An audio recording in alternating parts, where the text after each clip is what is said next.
Hi, I'm Blue Earth Thing. I'm just a guy who likes science. I like space. But yeah, I believe we definitely landed on the moon. Obviously, I don't agree that they landed on the moon, but we'll come to that. But to be fair, I'm much older than Blue, and I've been investigating the Apollo record for the last 25 years.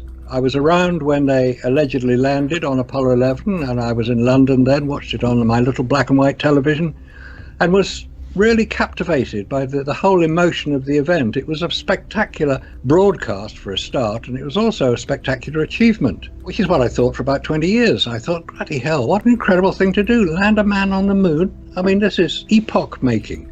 But as a result of investigating it, somebody brought it to my attention that the photographs were not necessarily what they purported to be. Now, I studied photography. I was at college in London studying photography, not what pictures to take, but how the technical side of photography worked. So I was in a position to examine them from a technical point of view, which is what I did. And the more I examined them, the more I discovered that there were anomalies and inconsistencies and unexplained details. And I thought, what's going on here? You know, you can't fool the world. I discovered that you can actually fool the world. It's not that difficult if you've got the right publicity behind you and the right advertising and the right creation of images to put in front of people. You can fool the world. And the more I've looked at it, the less I've come to conclude that it actually happened. Certainly not happened the way we've been told. The main thing on that is, well, if it did happen the way we've been told, the 12 astronauts walked on the lunar surface and another 12 orbited the moon. 3 of them actually went twice. Jim Lovell, John Young, and Gene Cernan went twice, 2 missions. Obviously, it didn't affect them because Gene Cernan's recently died. Obviously, the effect of the problems in space weren't considered that dangerous because you can obviously survive it. When you start looking into the detail of the Apollo record, there are some major inconsistencies with what appears to be the accepted story, because you've got the consensus view. Yeah, they landed on the moon. What's the problem? You know, we've seen the pictures, we've seen the film, we've heard the astronauts, we've read the books, we've seen all the stuff. It's got to be real. These guys wouldn't lie. They're honourable men. Yes, they are honourable men. They're also military, so they could lie in the interest of national security. They could dissemble the truth if they felt they had to, if it was in the interest of national security. So all these things start to add up. Now, to everything that I might put forward as an idea that it is inconclusive, some of the photographs which we discussed in our previous chat, I can put forward these photographs, I can put forward other photographs, and I can make comments about them. And I can say, well, I don't think these were taken on the lunar surface for these reasons. And you can come back quite conclusively and say, well, they were. We know they were. In fact, that's one of the things I would like to discuss. What is the evidence that you have, hard, factual, incontrovertible, independently verifiable evidence that man has landed on the lunar surface? I'd like to hear that, because if I'm wrong in what I say, that man did not land on the lunar surface, as we were told, I want to know, because then I can shut up and go away and do something more productive. So I'm relying on you to give me my life back. All right. I guess we could start with the evidence, but there's a lot of things that I would like to discuss too, because I don't have the burden of proof. No, of course you don't. I do not. So when I'm going to present my evidence, I'm literally going to present the footage, and that's it. I'll roll with just the footage, because there's still no way that that footage could have been faked via the inverse square law. And unless you can prove to me that we have a way of lighting the footage in the way that it's lit on the screen, then you can't convince me that it's faked, because we're looking at vast distances. And I know I mentioned last time the rover driving from point A to point B and back to point A, and then you said that that's a miniature. I highly doubt that that was a miniature. First off, there's no evidence to show that it is. If you look at the rooster tailing of the dust from the rover, that is dust that I don't believe can be mimicked in a miniature. If you build a miniature, it doesn't look anything like that. The best miniature technology of the day, Star Wars. Just look at that. It looks somewhat realistic, but when it comes to the particle effects, they're terrible when you compare them to real life. And that was 5 years after the moon landing, and they had the number one effect shop in the world at the time. So I'm going to roll with the footage as my evidence. Because the last time I talked to you, you made the whole statement of, if we have advanced in technology for 50 years, why haven't we been back to the moon? And you always bring up the analogy of the really fast car. If like Lamborghini made a car that can go from 0 to 60 in like some seconds, and then later on it takes 100 times slower. Am I close to the analogy you usually use? I was using that analogy to refer to the Saturn V rocket taking off and accelerating to a particular point. Okay, that analogy I want to address in the whole point behind it, because you always talk about the technology and everything like that. Those are the topics I kind of want to get to today. Okay. My evidence is the visual library. It's the video library of the Apollo missions. I could do the fact that we have found the landing sites on the moon. We've had other countries send satellites around and verify it. Okay. The visual record, the Apollo film library, which is very extensive, and it is accessible on several websites. You can call up any amount of the visual record. Okay. Let's divert very slightly. I did send you reference through to the Make-Believe Smoke and Mirrors film. Yes, which I have not yet watched, but I do plan on doing, and I do plan on making a response to those. It has recently been re-recorded with a decent voiceover, so you can understand what is being said and you can see what is being referred to in the image. Now, these films that are examined are being examined with a very sophisticated piece of software that was only developed about 10 years ago. But what they're examining is the Apollo film record from over 50 years ago. They're examining it in considerable detail. The software that is being used to examine it is very recent, or relatively recent, and it is a very sophisticated piece of filmmaking in itself. That's Make-Believe Smoke and Mirrors film. What it examines is the Apollo film record in considerable detail. Now, there are various aspects of that. One of which is that there's a major problem. If you're going to demonstrate something that appears to take place on the lunar surface, you have to then recreate the 1/6 gravity that we know the moon has compared to the Earth. Because it's a much smaller body, it's only 27% the size of the Earth, so it has a much lower level of gravity. When we see some of the testing that was done using the enormous gantry at Langley in Virginia, 600 foot long, 300 foot wide, a couple hundred foot high. It's a huge gantry which enabled lunar landers to be lowered down at the correct speed and at the correct gravitational acceleration. It also enabled astronauts to do it. Now, when you see astronauts having 1/6 of their weight removed using pulleys and harnesses, which is quite a reasonable way to do it, they can achieve considerable physical effects. They can jump about 15, 20 foot in the air. They can do forward somersaults. What evidence do you have that they can jump 20 feet in the air? It's measured in the film. There are scales on the film. If the average person is 6 foot high, he jumps 3 times his own height. It's about 20 foot. The indication being that it's possible in lower gravity to do it. Are they just standing on the moon with just body weight only? Or do they happen to have hundreds of pounds of equipment on top of them? No, this is a test done at Virginia. I'm not saying they did it on the moon, and this is the problem. They didn't do it on the moon. Even if the spacesuits they were using and the back they had, but the point is that their muscular force would still be the same whether they're on Earth or on the moon. It doesn't matter what their muscular force is if you weigh something like 300 pounds more and you're in very stiff suits that don't allow you your full motion. If you're in those suits on the Earth, you would probably expect to be able to jump only a couple of inches.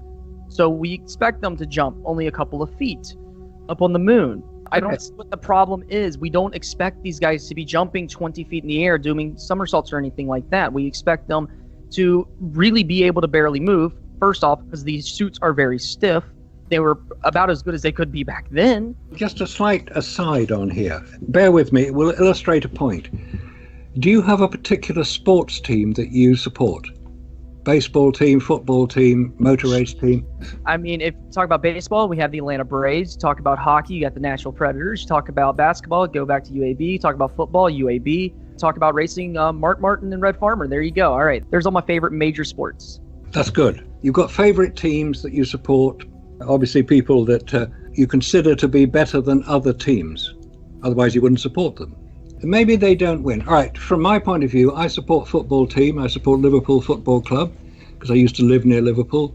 It would never occur to me to support Manchester United. I wouldn't go to one of their games. I wouldn't support them. I follow them to see how badly they're playing, which they are at the moment, that sort of thing. The point I'm making here is that if you support a particular viewpoint, whether it's a sports team or a film star or an author or a social media phenomena, you support that and you tend not to take much notice of any other aspect. Now, what I'm saying here is that your view, which is a very interesting view, you support what NASA have done. You defend them against people like me who tend not to believe that NASA does everything that they say, which is fine. That's the way it is.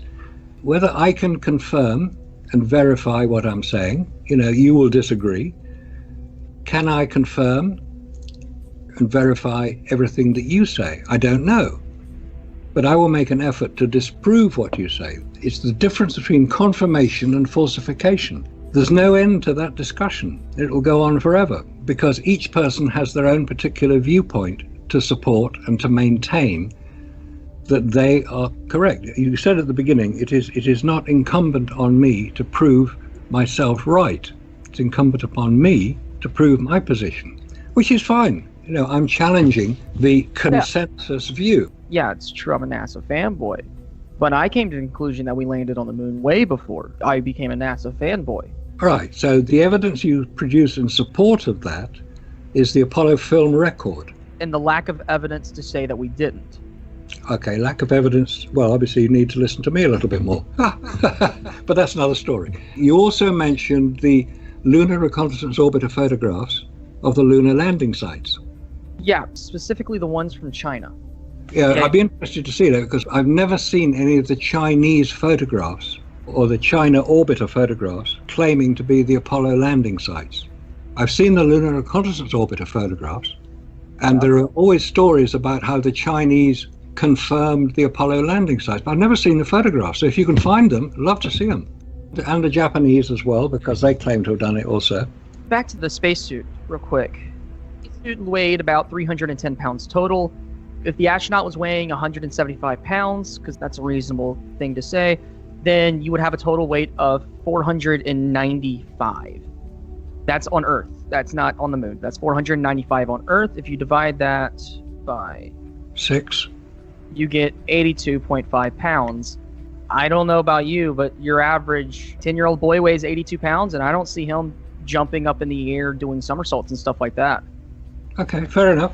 I'm not sure that the spacesuit and the backpack weighed 300 pounds. I think it was near the same weight as the astronaut, 180 pounds. The life support weighed 180 pounds.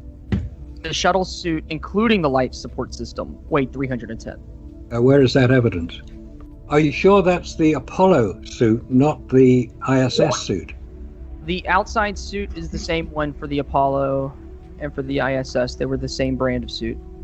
All made by the same company. But they're both the same thing. They were the same family of suit. How about that, if that's easier to say? Okay, yeah. I mean, a spacesuit's a spacesuit. It's similar to the Russian ones as well. Yeah. They do the same thing. If you've seen the new ones, the ones with the metal ring at the waist and the metal ring at the arms. I've seen those. They're not operational yet, are they? No, they haven't been used yet. No, they're still under development. Well, they better get a move on. They've only got 4 years to get to the moon. They got one suit made. They're going to need more than one suit. And they're going to have a smaller version for the ladies as well, because they're supposed to be landing women on the moon. Yeah. That's why it's called Artemis. Artemis is the moon. Artemis is Apollo's twin sister. Yeah. So the implication being they're going to put women on the moon. But Artemis is the goddess of the moon. Apollo is the god of light. Apollo is the god of the sun. Carrier of the sun. He carried the sun across the sky.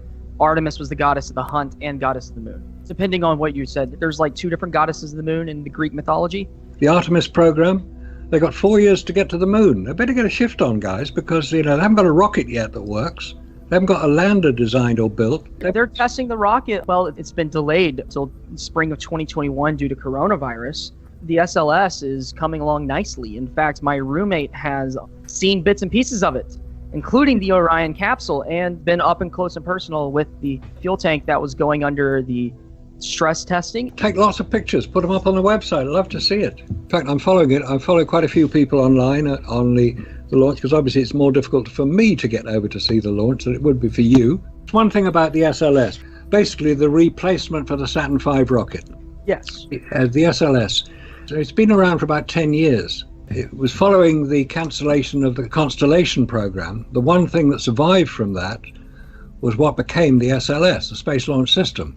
And it was mandated by Congress that they should maintain it.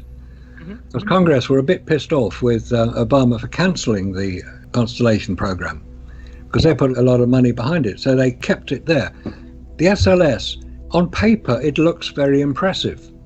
It's similar to the space shuttle, and it uses some of its engines, it uses the external fuel tanks.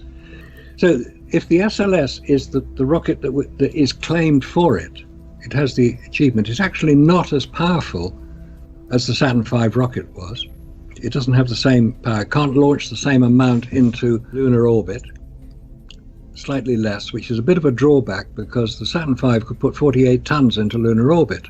The other rocket which could appear to do it is the Starliner, is the SpaceX monstrous stainless steel new rocket, which is being developed down in Texas, I believe.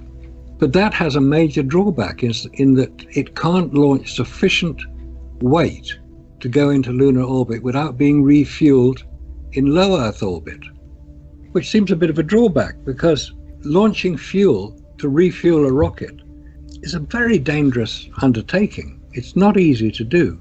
It's never been tested in low Earth orbit, or even in space, to refuel a rocket in space, because the fuel that they're using is hydrogen and hydrazine. Which rocket is going to have to refuel in space? The Starliner, the SpaceX proposal for the return to the moon. You've got the SLS, that's one option. The stainless steel version of Elon Musk's capsule, it was so big that's why it has to be refueled. It's so big. In order to get back off the moon, having landed there, it has to have additional fuel on board. So there are major problems behind this. I mean, though Elon Musk is a very charismatic promoter of his proposal, I mean, he's got Tesla Motors to keep going as well, and he's got the other businesses he runs. But SpaceX is obviously his main attention at the moment. And whether he will be able to achieve what he says he can, I mean, he certainly launched one of his cars to Mars, which is quite an achievement. Whatever some people might say about that as being real or not, I think it was real. All right, so with spaceship or starships, you said Starliner, which is what threw me off. It's Starship, I believe. Yeah, Starship, that's right. Yeah. The Starship is very advanced, what it will do, and I'm not so sure it will accomplish everything that Elon says it will. I'm still kind of skeptical. Now, I want it to accomplish everything. Yeah. I love the idea of having a jet for space, because that's essentially what it will be, transporting people around the world and going to the moon and back and going to Mars and back. But I'm very skeptical on it going to do everything he says it is. I think it's going to be another situation kind of like the space shuttle, where the space shuttle was promised to do all these things and it can barely accomplish all the things that it did. Now, it did the things it had to do right, but the reusability was kind of overblown when they were proposing it. But I think the same thing's going to happen with Starship. But back to the SLS won't have to do all the things that Starliner will have to do. No, that's true. Quite right. And so if the SLS is able to accomplish its goal, I don't see why we would have to talk about Starliner. Well, it's one of the proposals, because they haven't decided on a land yet. It's a private proposal. It's not a proposal to Congress or anything. No, it doesn't. But there are three options for the lander, the lunar lander, for the Artemis lander. One is SpaceX, one is basically NASA in conjunction with SpaceX, and the other is Dynetics, which is a company I don't know very much about. But that hasn't been decided yet. They haven't decided which lander to use yet. The rocket to take it to the moon will have to be designed to take into account the size of it, the weight of it, how many astronauts are going to be involved with it. And then you've got the gateway business. The gateway's been decided. When it comes to the lander, you don't really have to design the rocket around the lander. You got to design the lander around the rocket. Here's an example. When it came to the moon rover, the lunar rover, they didn't actually plan on doing the lunar rover until the missions had already started. They had to design that thing in a year. They got a year because they finally said, okay, we have this compartment on the lander that is going to be unused for these last 3 missions. Yeah. Figure out how to put a rover in there. And that's what they did. And that's what's going to happen with this lander. And the lander has been under development for a while now. They just haven't decided which one they're going to go with 3 people gunning for the contract. And that's how space exploration works when it comes to building ships and building the parts of them. You just have multiple people compete as who has the best design. Sure, yeah, no. I don't see any problems here. And plus, they have 4 years. That's a good amount of time, especially when you have hundreds of engineers. Well, I hope there are thousands of them because they're going to need all the help they can get. You know, it's a big undertaking. It's a very big undertaking, but I think we can do it. I hope you're right. I really do hope you're right because I want to be around to see it happen. We got 4 years to go, just over 4 years to go. The first crewed flight of the Apollo program was Apollo 7 in 1968, and they landed just 1 year later. Now, I don't know what the gap between finishing designing the Saturn V and the lander and everything and Apollo 7 was, but... Actually, one point, Apollo 7, full Saturn V rocket. No, that was a Saturn one. It was a Saturn I because it only went into Earth orbit. Okay. The major problem was with Apollo 6, which was unmanned. That was not a major problem, though. I completely disagree with you guys, like, poisoning the well with it, calling it a major problem. It wasn't. The rocket still accomplished every single goal it went out to do. Yes, it did, according to the record. But if you've got the sort of anomalies going on within the rocket, which they spent a long time trying to resolve the problem, and they claim to have resolved the problem. So you believe them when they say that there were anomalies, but then you go, oh, according to the record, when they say that it still accomplished everything it had to do. I would also add the shuttle program, for instance. They had known problems with the O-rings and with foam shedding from the first launch and never dealt with it until it claimed lives. Yeah. Was it Richard Feynman says, you can't fool nature? He was on the Challenger inquiry panel, along with Neil Armstrong. The Apollo launch site had been warned on the launch of Columbia that the temperature was too low for the O-rings, and they still went ahead with the launch because it was such an important political requirement to get it off the ground at a particular time. In January 24th, I think it was launched. I'm sorry, that was Challenger, not Columbia, but or everything else you were correct on, yes. Back to Apollo. If Apollo X had problems, let's just say that. It had problems. It wasn't a perfect launch, it wasn't a perfect flight. It wasn't a perfect one, sure. Now, the next launch of the Saturn V was going to be Apollo 8. Now, that was supposed to be a test launch. There was a bit of political chicanery went on at this point because the head of the Apollo management team was James Webb, and he was, at the time of the launch of Apollo 8, he was not in America, he was in Vienna at a conference. He was not present. When he heard that Apollo 8 had launched as a manned flight to orbit the moon, he was incandescent with rage. Now, why would that be? Is it because he had been taken out of the loop? Because he actually resigned his position, which he held for 7 years. He resigned his position 2 weeks later. Okay. Now, that could be because he had been overridden. I think it was Thomas Paine who took over as in his absence. I imagine a lot of people high up don't like it when people go over their head. Well, it's not a wise thing to do, to go over the head of somebody who is senior to you.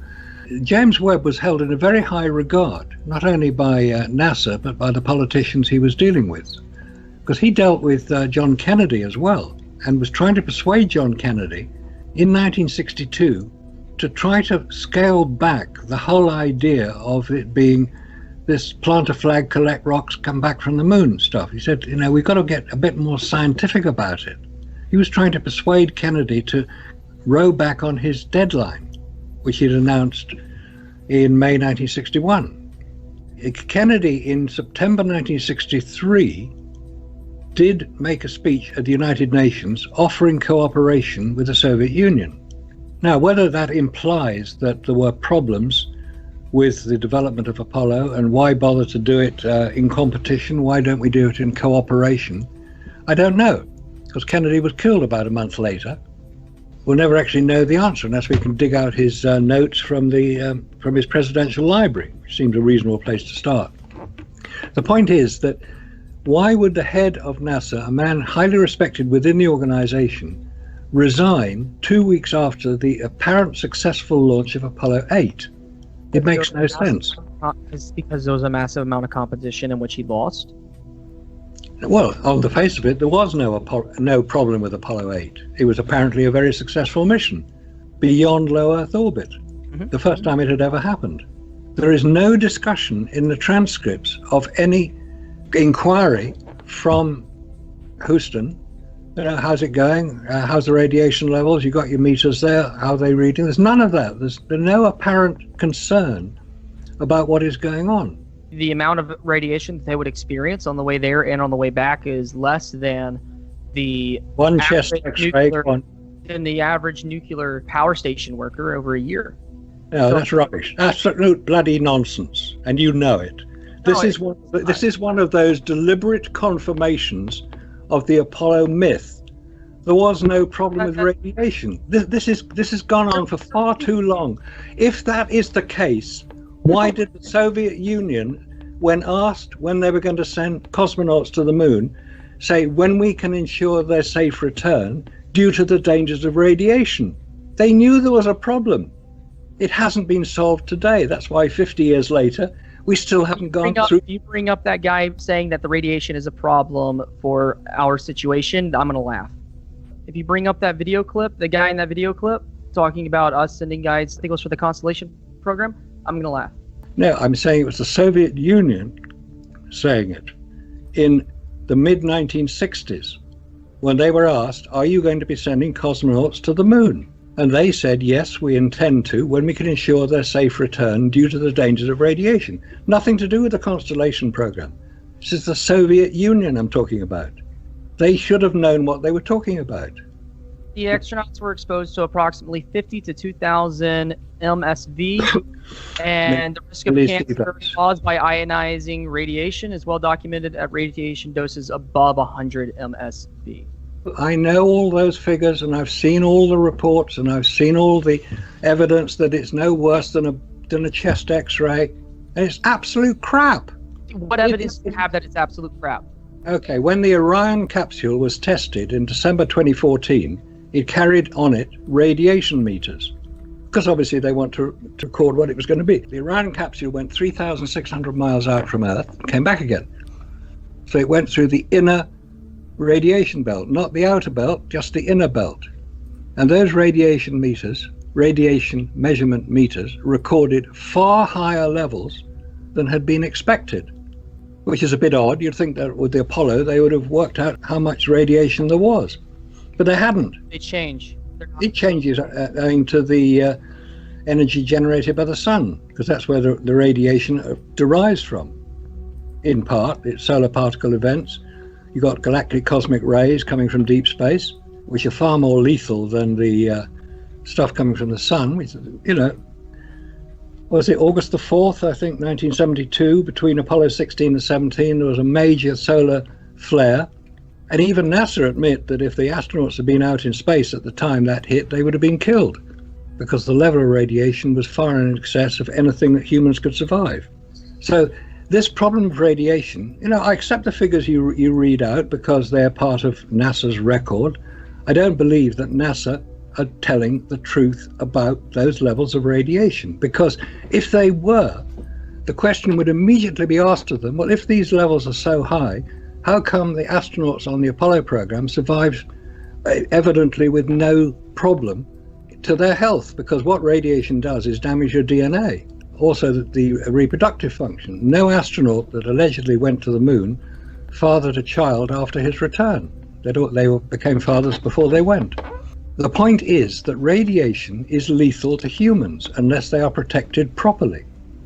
Why is it that all these new rockets are being discussed, certainly the ones that are supposed to be going to Mars, which forget that's not going to happen, and they have to carry radiation protection? Well, If you're going to go to Mars, yes, you're going to be out in space for about a couple of years, so you're going to be exposed to a considerable amount of radiation. If you're going to the moon, you're going to be exposed, on the new proposals, for anything up to 3 or 4 weeks on the lunar surface. You were talking about in 2014 how the Orion capsule experienced far higher levels of radiation. Where's the source for that? It's in the Orion mission reports. I can't lay hands on it at the moment, but I've read them. There are graphs showing the levels of radiation against distance, and you get a standard level of radiation just going along, and suddenly it shoots up, goes along, comes down again. This is how you'd expect radiation to be present. And what does it shoot up to? I forget the figures that they were using, but it's considerably higher than before they entered the radiation levels. All right. Well, Now, if it's 2 or 3 times, then 6,000 is considerably higher than 2,000, but it's still much lower than 100,000, which is MSVs, which is what you would expect to have to get cancer. right, MSVs, millisieverts, which are quite small measurements. And also, what makes you think they didn't have any kind of radiation protection on the capsules? Lead is not the only form of radiation protection. No, it's not. Especially for the radiation that's in space, which is a different kind of radiation than you would get with an X-ray. Yes. One of the protections you can use is hydrogen. Basically, a polyethylene, which contains hydrogen, is a form of protection. I have seen no evidence that the astronauts had any radiation protection in their spacesuits. Because I asked the manufacturers of the spacesuit, a company called Hamilton Standard over in Connecticut. I wrote them and said, what radiation protection was built into the Apollo spacesuits? Because if they obviously protected the astronauts from the radiation in space, could those same spacesuits be used to go into Chernobyl or 3 Mile Island and clear up the mess? And they said, we built them according to the specification that NASA provided to us. You better ask them. I'm still waiting for the reply.